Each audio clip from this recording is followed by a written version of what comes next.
So mga kalyabe, no, good morning. Meron tayo ditong ginagawa na Ford Fiesta 2011. Kung mapapansin ninyo, wala siyang manibela. Ang problema kasi nito, tumigas sa manibela, tapos lumabas yung power steering indicator lamp, no. Tapos yung DTC niya is U3000, so sigurado module lang problema.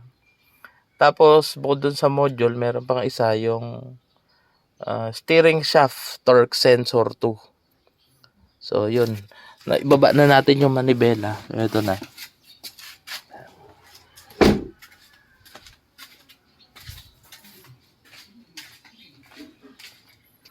Ito na siya. Ito yung luma niyang manibela. Tapos nakakuha tayo ng surplus, isang buo na. Bakit isang buo na? Actually pwede naman module kung isipin mo ito module niyan. Kaso kasi ang problema, yung steering shaft, yung torque sensor 2 nandito sa loob. Walang mabilhan o walang makuhanan na sensor lang. So obligado talaga tayo na bumili ng buo. Ayun.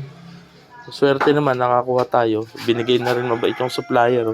Pati itong column binigay na rin niya.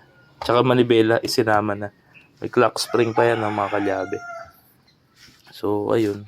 Do yung manibela medyo luma na Mas maganda manibela nitong itong existing. So siguro ipapalit na lang natin to. Pagpapalitin na lang natin, no? So yun, sana okay naman. Part number parehas sila. Pang Fiesta talaga siya, same variant, no. Ayun, so install na natin. So yun lang mga kalyabe, maraming salamat. Okay mga kalyabe, na install na natin yung manibela, no. Testingin na lang natin. Nireprogram na rin natin to. Kasi kailangan talaga i-reprogram yun Ayun. Tingnan natin kung ano mangyayari.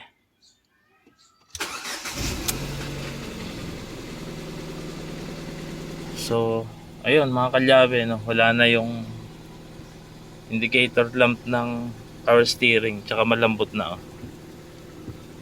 Ayan. Yung tatlong ilaw na kulay dilaw, huwag nyo nang pansinin yan. Yan yung ilaw na masakit sa ulo.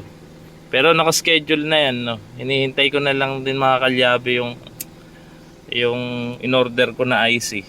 Sa ABS yan, sa module yan. So i-repair na lang natin yung module ng ABS ng mga kalyabe. Repairable naman yan. Yun nga lang, medyo komplikado. Medyo komplikado pag-repair. Sa mga may kabisado, madali na yan. So sa mga gusto magpa-repair ng ABS, yung mga Fiesta, EcoSport, o kahit ibang unit, repairable yan. PM na lang. So itong manibela nito ayos na. Yan.